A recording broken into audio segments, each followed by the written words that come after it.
Hi, my name is Angel. Welcome back to my channel, and welcome to a very rare book haul. If you guys have watched my channel for a while, you know that I don't do book hauls a lot because I don't buy books a lot. So when I do book hauls, they're usually used book hauls. But just this last week, I actually had a birthday, and I have a whole big stack of books that I got as gifts, so we're gonna do a little birthday haul today. So let's just go ahead and get right into it. First of all, my very lovely mother got me 3 books off of my book wish list. These are all books that I've already read but just wanted to own, so she got them for me, which I really appreciate. The first one is Hum by Helen Phillips, which is a kind of dystopian, like, sci-fi book. This just came out this year and I just read it this year and it was 5 stars for me.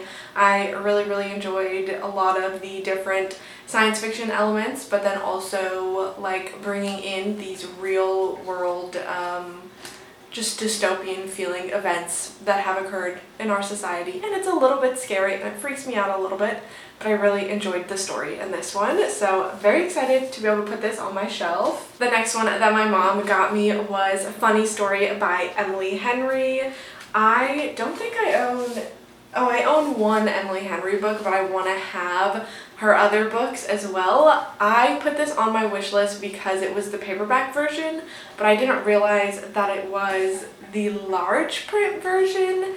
So I wanted to have all paperbacks so that they all match, but now that this is a large print, I don't know if it's going to be, I think it's going to be different from the other regular paperbacks, but that's okay because it's still a great book that I would love to have on my shelves, even if it is large print. But that just means it'll be easier to read if I do reread it in the future. So if you don't know, I think this one just came out this year too, right? This is like a rom-com book about these 2 people that were in long-term relationships, and then their spouses, their partners, leave them for each other. So now these 2 are both broken up with and they find love in each other, and that's why it's kind of a funny story. And the last one that my mom got for me is We Used to Live Here by Marcus Cleaver. This one I just read last month in October. Actually, it was a 5-star for me, and I'm so glad that I now have a physical copy because this is definitely one that I will reread in the future. It's one of those stories where there are so many different details and different messages for the reader to decode that you're going to only gain things from reading it more and more and more. More things will start to make sense. I feel like you'll notice more details within the story, so I think that's really cool. Now I have a physical copy. I can read it, I can annotate it. This is about a couple that is living in this home that they just recently purchased. They are going to be renovating it when a man shows up one night with his wife and his 2 kids, and he says, "I used to live here. Do you mind if I come in and show my kids around?" And then they never leave. And some other very strange things happen with this house in this area, and it was just a fantastic read. Moving on, my boyfriend literally got me like 13 books, I think. This is part of the stack right here, which is insane. I'm very blessed to have a very lovely boyfriend. So let's go ahead and get into it. First of all, he got me this brick, which is The Stand by Stephen King. This is a mass market paperback, which isn't my favorite, but that's okay. She's thick. This is like 1,300 pages, and I guess I will be reading it. I think I might put this on my TBR for next year because I would really like to read this one. Specifically, like, I want to read more Stephen King in general and work through a lot of his like backlog, but this one as well gets compared to Swan Song by Robert McCammon, which I read earlier this year, and I remember that being a big thing within a lot of the reviews were saying that it's just like The Stand, but other people say it's not just like that, but there are similarities. But I really enjoyed Swan Song. I gave that one 4.5 stars, so I think I'll enjoy this one as well. We'll see.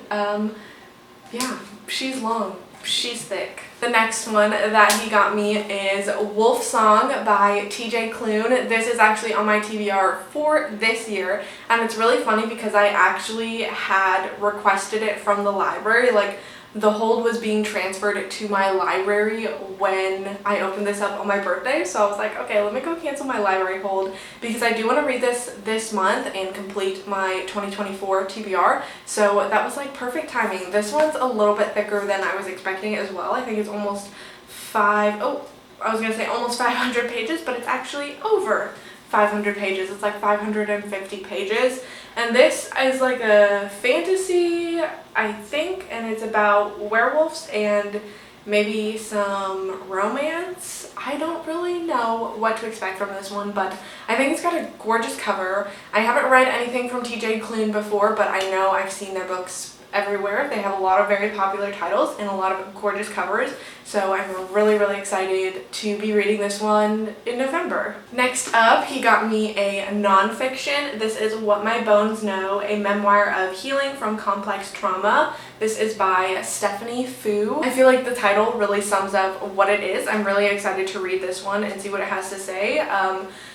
Off of BookTube, some of the nonfiction that I like to read does have to do with a lot of healing from trauma and childhood trauma and the way that trauma works and the way that it affects your body and different things, and that is just things that I enjoy reading about for personal reasons, but I don't really talk about it on BookTube a whole bunch. But I'm really excited to get into this one. It says it's a searing memoir of reckoning and healing, investigating the little understood science behind complex PTSD. So I think I will learn a lot. I will learn about Stephanie Fu's experience personally, and just I think I'll gain a lot from this one. And it's also got a gorgeous cover. If you can't tell, a lot of these were probably cover pics from my boyfriend, but that's okay with me. Next up, he got me Salem's Lot by Stephen King. I saw so many people reading this in October, and I was like, I want to be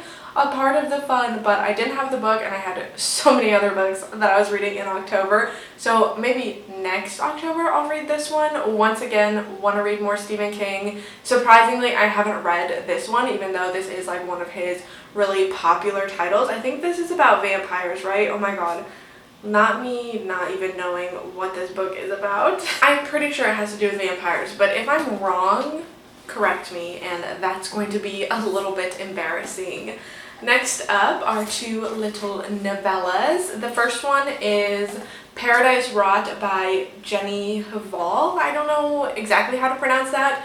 This is actually perfect because I have this book set to be read in a reading vlog next year, and I'm going to read it with two other books that I currently own, but this was the third one for that video that I didn't own, so I was like, I'll either have to buy it or somehow find it from the library, but I no longer have to worry about that because here it is. It just magically showed up. I actually don't even know what the plot of this book is, but all I've heard about it is that it's disgusting, and I think it has a lot to do with pee, perhaps. I've heard a lot of urine related things when people are talking about this book. It says Joe is in a strange new country for university and having a more peculiar time than most. A house with no walls, a roommate with no boundaries, and a home that seems ever more alive as the days pass. Joe's sensitivity and all her senses become increasingly heightened and fraught as the lines between bodies and plants, dreaming and wakefulness, blur and mesh. So, sounds a little bit weird, which is right up my alley. The other novella that he got for me, I'm so excited for this, you guys. Graveyard Shift by ML Rio. First of all, we need to take a moment for this cover. Like, I've been admiring this cover since before this book was released, but you know, it's like a whole different level when you can admire a book cover in person, and this is like, let me tell you, if you've only ever seen it on a screen, like, it does not compare to seeing it in person. Like, the green is so vivid, and then the freaking art is so freaking cool. So I'm really excited. This one just came out, did it just come out in October or September or something? 5 Night Shift Workers, An Ancient Cemetery, An Open Grave. Really excited to be reading this one. Maybe I'll be able to squeeze it in this year, maybe this month, probably. You know what? I think I just committed myself to reading this month, but I'm very excited for it, and I think it's absolutely gorgeous. Next up is Every Drop is a Man's Nightmare. This is by Megan Kamale Kakimoto. This is a Native Hawaiian author, and the story itself has to do with a lot of Native Hawaiian folklore. For those of you that maybe haven't heard me mention it before, I am from Hawaii. I am born and raised in Hawaii. I am not Native Hawaiian, but I did live there all the way up until almost my 19th birthday when I moved out to Colorado. So I just have a little bit of a knowledge of Native folklore, and I think it's really, really fascinating, and I want to read more from Native Hawaiian authors and more things that have to talk about, you know, Native Hawaiian folk tales. Oh, this is a story collection. I didn't know that. This sensational debut story collection follows a cast of mixed Native Hawaiian and Japanese women through a contemporary landscape thick with inherited wisdom and the ghosts of colonization. So I'm very, very excited. There is one part in the synopsis that talks about one of the stories, and it mentions Pali Highway, which is a highway in Hawaii that I used to travel frequently. And so I think that'll be really fun, and I wonder like how many different places that are mentioned throughout this collection I'll be able to recognize, or Hawaiian words that I'll be able to recognize. I'm just really, really excited for this. I also have a couple other books on my TBR that take place in Hawaii or are by Native Hawaiian authors that I would love to read, so I think maybe I could fit that into a reading vlog. What I really want to do is I want to do like a reading vlog series where I read books from within each state that I've lived. So obviously the state where I was born would be first, Hawaii, and then we do Colorado, and then Florida, and then wherever I go after this. So let me know if that's something that you guys would be interested in, and if you have any book recs for those 3 states, please let me know, because it's hard to find specific book recs for books that take place in certain states that I'm actually interested in. So let me know if you know any that take place in Colorado or Florida. Okay. Moving on, he got me The Last Housewife by Ashley Winstead. I'm so excited for this. I read Midnight is the Darkest Hour by Ashley Winstead this year, and it is a contender for one of my top books of the year.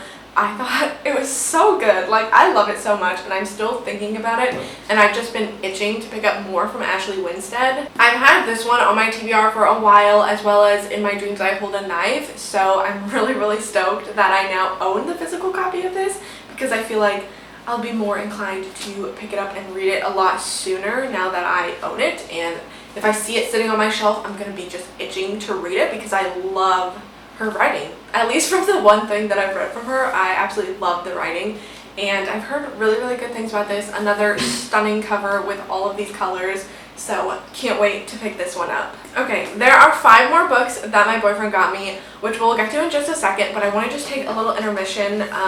This isn't really like a birthday book, but kind of, because it happened around my birthday, so I'm like, I'll just throw it into the haul. But I picked this up in a little free library. Yes, I did leave a book in exchange. This is Nettle and Bone by T. Kingfisher.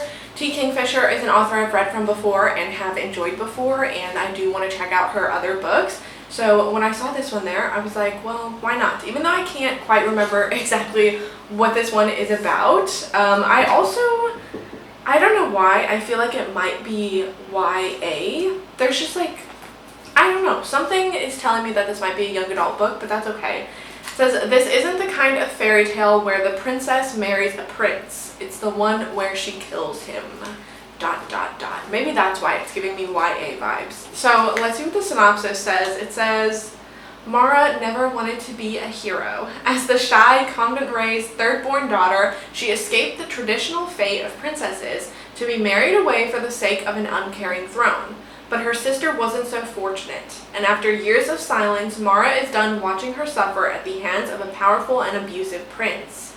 Seeking help for her rescue mission, Mara is offered the tools she needs, but only if she can complete 3 seemingly impossible tasks. Build a dog of bones, sew a cloak of nettles, capture moonlight in a jar. But as is the way in tales of princes and witches, doing the impossible is only the beginning. So, I don't know if it actually is YA, but it's definitely giving me those YA vibes. It's giving me fairy tale, it's giving me fantasy, and I'm really interested in it. I do like I said, I've read from T. Kingfisher before, have enjoyed her other books. I do enjoy her writing, so this is just kind of a bonus birthday book, but not really a birthday book, but a birthday book. These are the last 5 from my boyfriend that I've been holding off because they actually all go together. If you can believe this, my boyfriend got me the entire Magnolia Parks series. Except I think there's one more book that's coming out, but all of the books that are out currently, he got me. Which I'm like, I'm just in shock. Anyways, I have not actually read any Magnolia Parks books yet. But I'm just gonna hold the first one up because it's too much to hold up the entire stack while I talk. I've had my eye on these books for a while, and they were on Kindle Unlimited, but then they got like republished through a different publisher, I think, and that's when they got their cover makeovers, and then they took them off Kindle Unlimited. So I've been wanting to read these, and I knew that I wanted to have my own copy because I know going into it, like, this is going to be something that I annotate. But I'm also a little bit nervous to read these because I've heard so many mixed things, but overall I've heard a lot of positive things and a lot of people really loving this, and I want to get in on the hype. I want to know the drama. I want to know all the little references, and I want to highlight and annotate these, and just now I can do all of that. Now I can read this entire series in 1 week if I wanted to. Which I probably won't. And last but not least, this is not a book, but it is a book related item that my boyfriend got me in this little baggie here. He got me one of those little page turners for your Kindle. So what you do is you clip this onto the side of your Kindle, so it has a little sensor on the inside. When you hit the button on the remote, it activates the sensor that hits the screen of the Kindle and turns the page for you.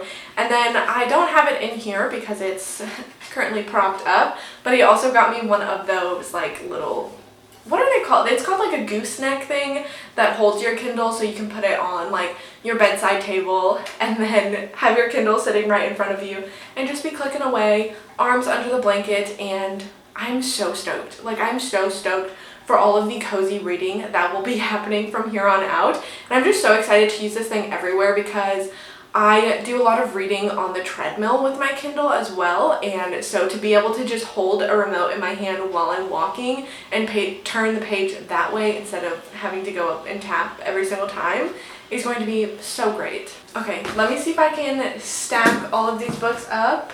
Okay, I'm gonna try my best to hold this up without dying.